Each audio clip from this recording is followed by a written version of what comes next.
gusto enorme recibir aquí en nuestro programa a Gastón Molayoli, él es crítico de cine, es también el director programador del Centro Cultural Leonardo Fabio, allí donde, bueno, siempre vemos tantas pelis, estrenos y, bueno, agendas que nos interesan. Vamos a estar hablando un poquito de eso, pero hoy Gastón nos ha invitado a viajar con el cine. ¿Cómo estás, Gastón? Bienvenido. Bueno, Ivana, muchas gracias, como siempre, por la invitación.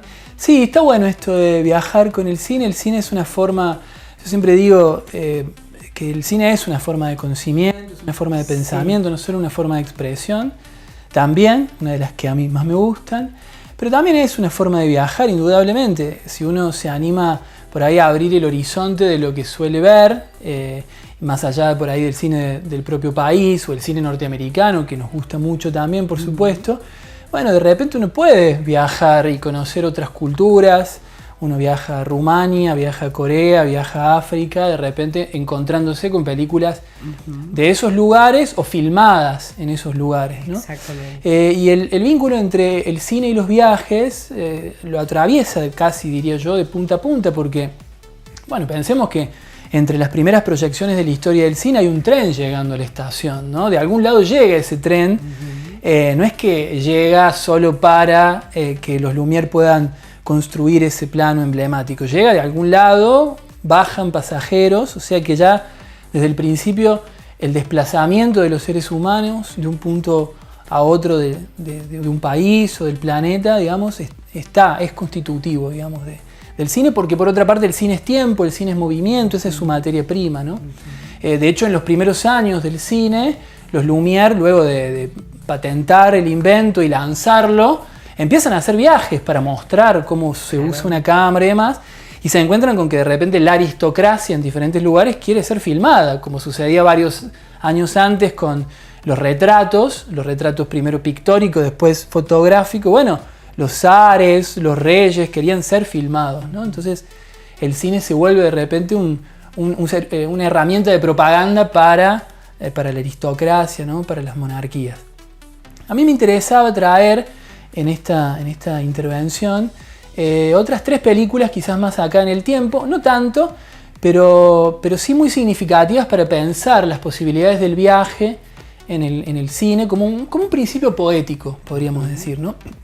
La primera de esas películas es muy muy importante para la historia del cine underground. Estoy hablando de Reminiscencias de un viaje a Lituania, no solo para el cine underground, para la historia del cine, porque está dirigida por Jonas Mekas, el padre, podría decir yo, del cine experimental y subterráneo norteamericano y del mundo. Mekas es un cineasta lituano que falleció hace muy poco, con 90 y pico de años, seguía filmando. Él en el año 45 empieza a deambular junto con su hermano por Europa. Luego de la Segunda Guerra Mundial nosotros creemos que por ahí la cosa terminó, y lo cierto es que perduraron algunos campos de trabajo, campos de concentración y demás en diferentes lugares de Europa, y él, en tanto lituano, o sea, atacado por todos los frentes posibles, empezó a deambular por Europa hasta que en 1950 logra llegar a Estados Unidos. Su destino final no era Nueva York, sino otra ciudad, junto con su hermano, pero ellos llegan a Nueva York, se enamoran de la ciudad, entienden que ahí había algo que los interpelaba en términos culturales, en términos espirituales, y dicen, no, yo acá me quedo.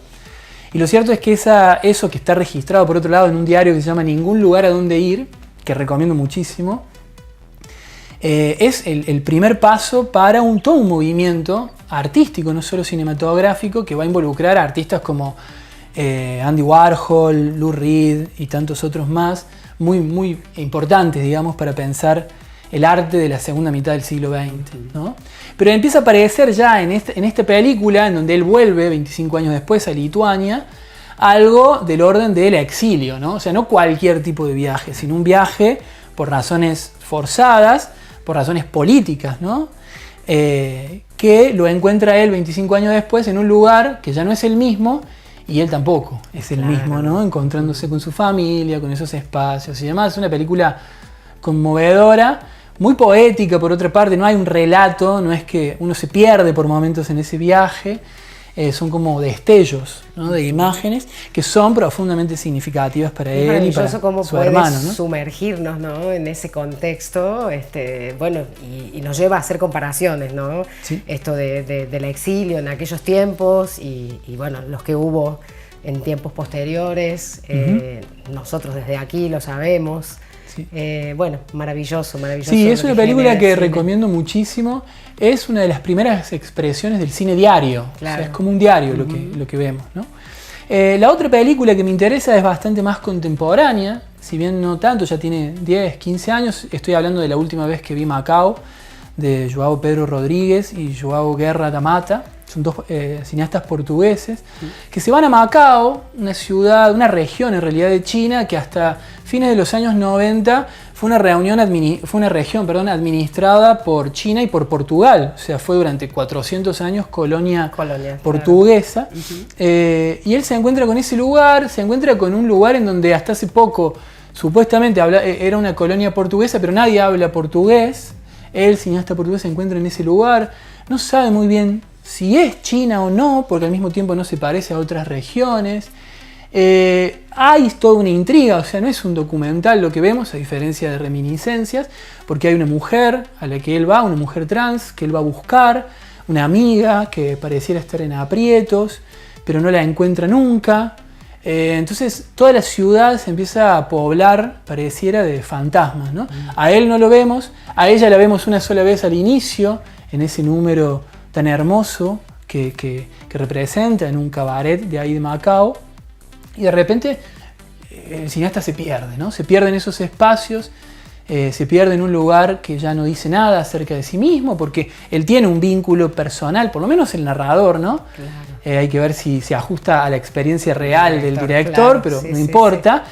Pero lo cierto es que para el narrador ese es un lugar significativo, pero bueno, ya no es el lugar que él recuerda, no es el lugar que le completaron los relatos de su familia y demás, y la película se vuelve cada vez más extraña. También la recomiendo mucho, no quiero contar cómo deviene y cómo se despliega, porque claro, la verdad que como que sorprende muchísimo.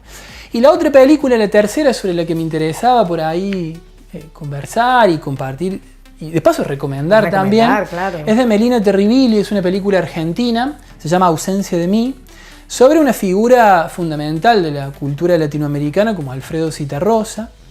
En algún momento nosotros hace varios años estrenamos esta película en el Fabio, con lo cual es probable que la haya recomendado o la haya mencionado en el marco del programa, dado que me reciben desde hace tantos años, cierto, tan, ¿no?, amorosamente, pero probablemente hace 6 o 7 años haya hablado sobre Ausencia de mí, de Melina Terribili, que parte de un acontecimiento también muy hermoso. Las hijas de Zitarrosa, en un momento dado, varios años después de la muerte de su padre, deciden donar el reservorio de archivos que su papá tenía. Su papá era un archivador compulsivo, juntaba papeles, letras de canciones, fotos, filmaciones en Super 8, audios que él mismo se grababa en el exilio, estuvo varios años exiliado, claro, Zitarrosa, y lo que cuenta de repente es su vida en el exilio y también su regreso, ¿no? Lo que le pasa a él cuando vuelve, cuando se da cuenta de que de repente el pueblo espera mucho de él, pero él no sabe bien qué espera el pueblo de él.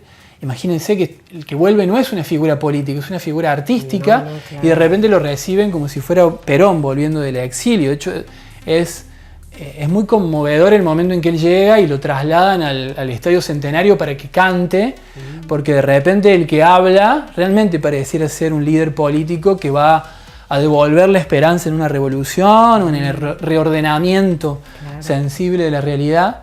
Es una película conmovedora y además es una muy buena demostración de que con material de archivo uno puede construir de punta a punta una película y hacerlo, digamos, con mucha profundidad, con mucha precisión, con mucho lirismo y ir al hueso. Digamos, realmente Terribili hace una gran película con Ausencia de mí, que estuvo en el Fabio, decía, hace varios años. Creo que se puede ver en Cinear, o sea que si no la vieron, les recomiendo un montón. Bueno, 3 títulos para que justamente tengan ahí en cuenta, pero sobre todo, bueno, resaltamos esto de la recomendación de Gastón, ¿no? Bueno, queremos decir que tienen la posibilidad también de sumarse a un taller que dicta Gastón para poder tener esta mirada crítica sobre las películas, que es tan interesante a partir de conocer, pero sobre todo a partir de tener técnicas para poder hacerlo, ¿no? Bueno, ¿de qué se trata este taller? Bueno, que quiero que menciones antes de... Bueno, muchas gracias por la oportunidad de mencionarlo. Sobre cine. He venido muchas veces, pero nunca hice ese autochivo. No, bueno. Me parece interesante por ahí traer la idea de que yo lo que creo fervientemente es que ya sabemos ver cine, digamos, ¿no? Que si uno va a un taller, por ejemplo, un taller que recomiendo muchísimo también en el PEAM, con Guillermina Lanfranco a cargo, u otros espacios, digamos, como este, yo creo que uno si va es porque hay algo que pasó con el cine en algún momento. Moviliza. Alguna película que a uno lo emocionó, lo atravesó. Entonces ya hay un saber y ya hay una sensibilidad y ya hay una apertura. Entonces yo lo que propongo en este espacio es simplemente un grupo de lectura, solo que en vez de encontrarnos a hablar sobre libros, nos encontramos a leer películas, digamos, ¿no? Qué bueno. Es eso, porque las películas también se pueden leer. Lo que hacemos con ellas en general se parece bastante, digamos, ¿no? A leerlas.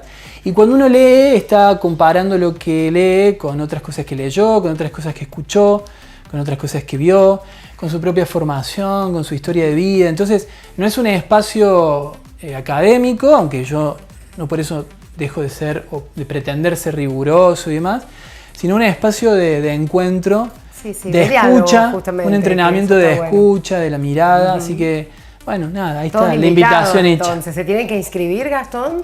Sí, el taller tiene 2 modalidades, una presencial, que es los martes en el Mascaviento, Avenida Marconi 727, los martes a las 19 horas, y después tengo una modalidad virtual, que bueno, si se contactan, lo hacemos también por Meet, yo les paso la película y demás. Buenísimo, bueno, todos invitados entonces a sumarse a este taller tan interesante, y bueno, y vos siempre invitado también a nuestro espacio, a nuestra sala de cine, donde aprovechamos tanto escucharte y las recomendaciones, por supuesto, que nos dejás cada vez.